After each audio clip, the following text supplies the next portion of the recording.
Assalamualaikum warahmatullahi wabarakatuh. Alhamdulillah wa syukurillah wassalatu wassalamu ala rasulillah. Amma ba'du. Faqad qala ta'ala fil Qur'anil aziz. A'udzu billahi minasy syaithanir rajim. Bismillahirrahmanirrahim. Ya ayyuhalladzina amanu kutiba alaikumus siyam كما كتب على الذين من قبلكم لعلكم تتقون وقال رسول الله صلى الله عليه وسلم وقال رسول الله صلى الله عليه وسلم. Pelit bener. Sumu tasihu. Hadirin jamaah salat tarawih, bapak-bapak dan ibu-ibu. Pertama-tama, tiada kata yang indah diucapkan oleh seorang remaja yang sedang dilanda asmara. Tidak ada senandung lagu yang lebih merdu dan sahdu dari seorang gadis yang sedang dilanda penyakit rindu.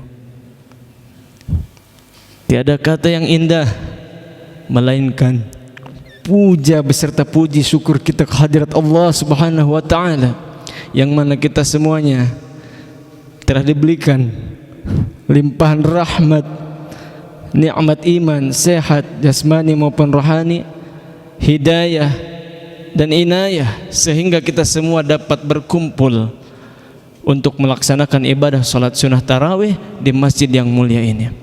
Kedua kalinya salawat beserta salam semoga tetap tercurah limpahkan kepada junjungan baginda alam, yakni habibina wa syafi'ana wa maulana Muhammad sallallahu alaihi wasallam, yang telah membawa umatnya minadz zulumati ilan nur, dari zaman kegelapan menuju zaman terang benderang, yang telah membawa umatnya minal jahiliyah ilal ilmiyah, dari zaman jahiliyah, zaman kebodohan menuju zaman ilmiah, kepintaran, seperti saat yang sedang kita rasakan. Hadirin jamaah salat tarawih,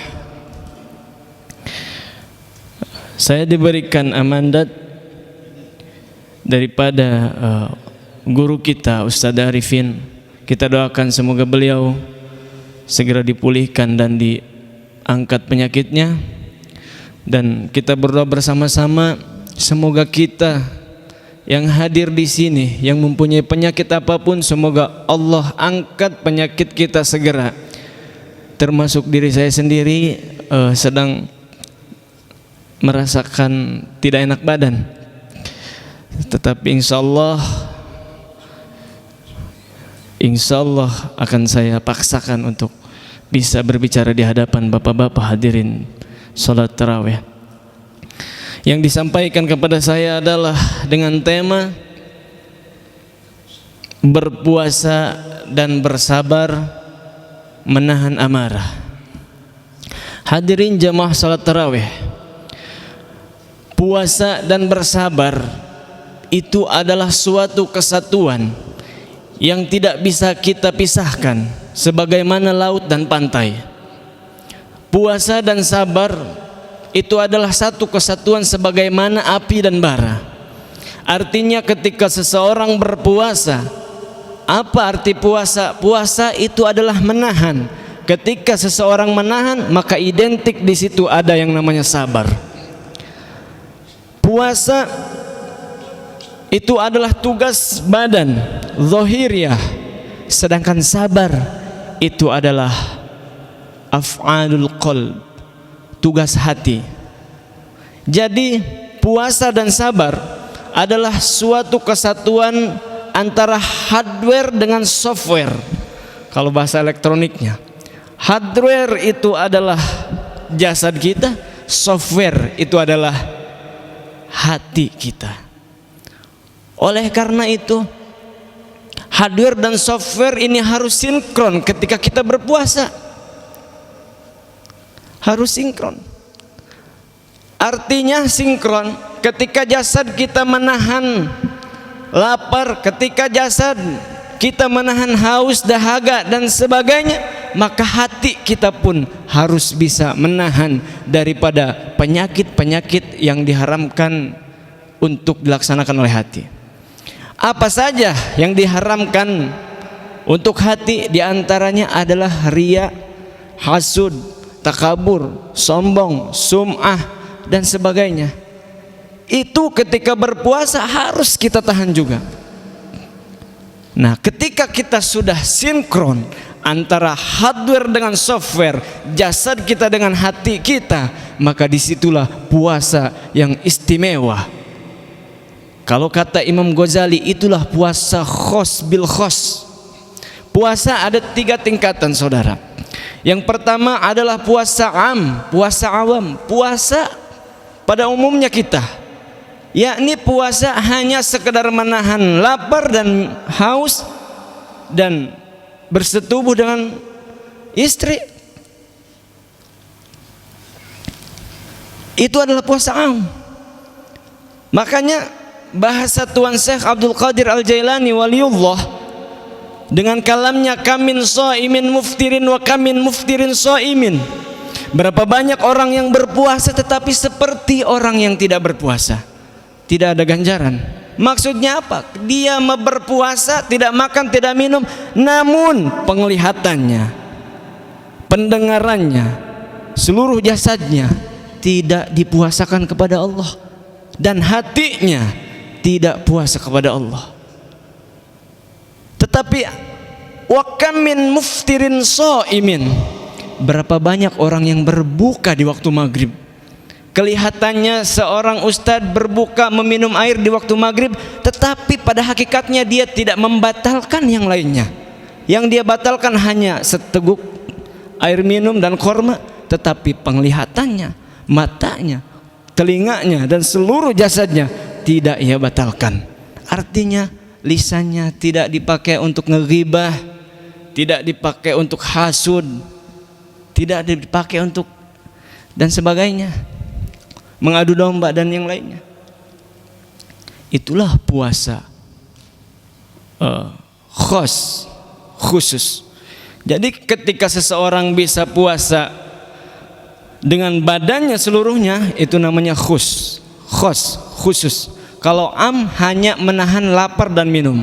Naik lagi tingkatan kedua, tingkatan yang khusus, itu menjaga seluruh anggota badannya dari sesuatu yang diharamkan oleh Allah. Naik lagi tingkat yang ketiga, khos bil khos. Di atasnya khos, artinya tingkat tertinggi. Semua dipuasakan berikut softwarenya. Jadi lisannya tidak makan dan minum, dan anggota badannya tidak melakukan apa yang diharamkan, dan hatinya dia jaga dari perkara-perkara yang menjadi haramnya hati atau penyakit hati, di antaranya iri, dengki, hasud, riya, sum'ah dan yang sebagainya. Itulah bahasa Tuan Syekh Abdul Qadir Al-Jailani, dan menurut Imam Ghazali itu bahasanya adalah puasa syariat, thariqat dan ma'rifat. Sama saja intinya penjelasannya seperti itu. 2 menit lagi. Oleh karena itu, hadirin rahimakumullah, tetaplah kita berintrospeksi diri, muhasabah diri. Apakah puasa kita sudah mencapai tingkatan yang tertinggi? Selalulah merasa kalau kita belum sempurna dalam melakukan ibadah. Selalulah kita tetap merasa kita masih banyak dosa-dosa yang belum diampuni oleh Allah Subhanahu wa taala. Artinya kata Bang Jack, kita harus pintar merasa, bukan merasa pintar. Kita harus pandai merasa, selalu merasa, ya Allah, diri ini alangkah kotornya, diri ini alangkah banyak maksiatnya. Oleh karena itu, ya Allah, dengan rahmat-Mu, dengan kasih sayang-Mu, ampunilah aku. Itu lebih baik daripada seseorang yang merasa soleh, merasa taat, tidak pernah melakukan salah. Maksiatun aurasatin dzallan waftiqaran khairan min ta'atin aurasatin izzan wastikbaran. Seseorang yang selalu merasa dirinya maksiat, sehingga dia merasa dirinya hina, waftiqoran, dan butuh terhadap kasih sayang Allah, khairun, itu lebih baik daripada min ta'atin aw rasatin izzan wastikbaron, daripada seseorang yang merasa taat sehingga dia takabur, merasa dirinya paling mulia dan agung. Makanya di dalam kitab Hikam yang dikarang oleh Syekh Ibnu Illah As-Skandari, apa kata beliau? Zayyin nafsaka bil maksiat la tuzayyin nafsaka bit ta'at. Hiasilah dirimu dengan maksiat, jangan hiasi dirimu dengan taat. Maksudnya apa? Apakah kita harus terus bermaksiat? Bukan itu. Maksudnya zayyin nafsaka bil maksiat, hiasilah hatimu, rasamu. Kalau kamu masih banyak maksiat-maksiat yang telah kau lakukan, jangan hiasi dirimu dengan rasa kau paling taat ibadah kepada Allah Subhanahu wa taala. Mudah-mudahan apa yang disampaikan oleh saya pribadi menjadi pelajaran untuk kita semua. Jangan dianggap ini menausiahi atau menceramahi bapak-bapak, namun ini adalah usi linapsi, wasiat kepada diri saya pribadi. Adapun bapak-bapak ingin mengikuti wasiat tersebut, alhamdulillah. Mohon maaf apabila ada kekurangan dan kesalahan. Hadanallahu wa iyyakum ajma'in. Wassalamualaikum warahmatullahi wabarakatuh.